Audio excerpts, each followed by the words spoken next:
మీరు నిద్రపోయే ముందు దేవునికి ఈ 3 ప్రార్థనలు చెప్పడం ఎప్పుడూ మర్చిపోకండి. ముఖ్యంగా చివరిది. ఇది మీ చింతలన్నింటినీ దూరం చేస్తుంది. మొదటి ప్రార్థన: ప్రభూ, నేను నీకు కృతజ్ఞతలు తెలుపుకుంటున్నానయ్యా. గాలి, వర్షం నుండి నన్ను రక్షించే ఇల్లు ఇచ్చినందుకు నీకు ధన్యవాదాలు. నాకు ఆహారం ఉంది, నన్ను ప్రేమించేవారు నాకు ఉన్నారు.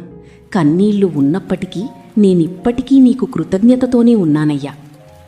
రెండవ ప్రార్థన: ప్రభూ, నన్ను, నా కుటుంబాన్ని నీ చేతుల్లో పెడుతున్నాను. పగలైనా రాత్రైనా దయచేసి నా కుటుంబాన్ని రక్షించు తండ్రి. అన్ని కీడులు, హాని నుండి వారిని దూరంగా ఉంచు. మూడవ ప్రార్థన: ప్రభూ, రేపేమి జరుగుతుందో నాకు తెలియదు, కాని నేను భయపడను. ఎందుకంటే నువ్వే వాగ్దానం చేశావు. భయపడకుము, నేను నీకు తోడయ్యున్నాను. దిగులు పడకుము, నేను నీ దేవుడను.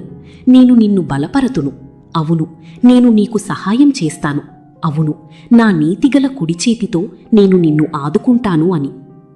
ప్రభూ, దయచేసి నా ఆత్మను బలపరచు. నా విశ్వాసాన్ని పునరుద్ధరించు. నా హృదయాన్ని నిరీక్షణతో నింపు. చివరి ప్రార్థన అత్యంత ముఖ్యమైనది: ప్రభూ, నా పాపాలన్నింటినీ క్షమించినందుకు నీకు వందనాలయ్యా.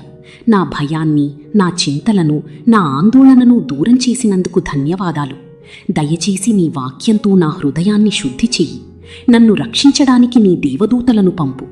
ఈ రాత్రి నన్ను ప్రశాంతంగా, నెమ్మదిగా, గాఢంగా నిద్రపోనివ్వు. రేపు నేను నిద్రలేచినప్పుడు నా హృదయం కృతజ్ఞత మరియు శాంతితో నిండి ఉండని. ప్రభూ, దీన్ని వింటున్న ప్రతి ఒక్కరిని, వారి కుటుంబాలను దయచేసి ఆశీర్వదించు. వారు పిల్లల్లాగా ప్రశాంతంగా, సురక్షితంగా నిద్రపోనివ్వు.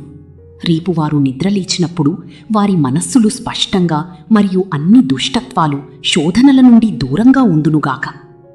మీకు ఈ ప్రార్థన చేరినట్లయితే దయచేసి ఆమేన్ అని కామెంట్ చేసి ప్రతి రాత్రి దీన్ని వినండి. మీరు ప్రతిరోజు ప్రశాంతంగా జీవిస్తారు. ఈ రోజు ముగిసేలోపు మీరు ప్రేమించే వారితో దీన్ని పంచుకోవడం మరియు వారి రాత్రిని ఆశీర్వదించడం మర్చిపోకండి.